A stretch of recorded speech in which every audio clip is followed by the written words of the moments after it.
दक्ष news सामान्यांच्या हक्कासाठी नेहमी दक्ष।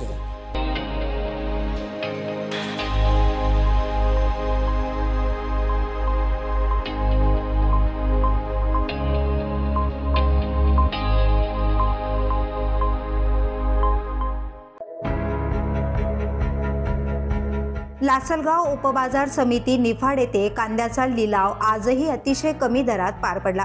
शेतकऱ्यांनी घाम गाळून पिकवलेला कांदा बाजारात आला तरी त्याला योग्य भाव मिळत नाही। निफाडकडून विक्रीस आलेला कांदा थेट बाजारात आल्यामुळे त्याचे दर घसरले आहेत। त्यातच बांगलादेशची सीमा अद्याप बंद असल्याने निर्यात ठप्प झाली आणि शेतकऱ्यांच्या आशा पूर्णपणे खचल्या आहेत। शेतकऱ्यांना अपेक्षित दर न मिळाल्याने त्यांच्या खर्चाचे सुद्धा भागत नाही। हताश शेतकरी सरकारकडे प्रश्न विचारतायत, आमच्या घामाला किंमत कधी मिळणार? या परिस्थितीकडे तातडीने लक्ष घालून कांद्याला योग्य भाव मिळवून द्यावा अशी मागणी आता सर्वत्र होत आहे।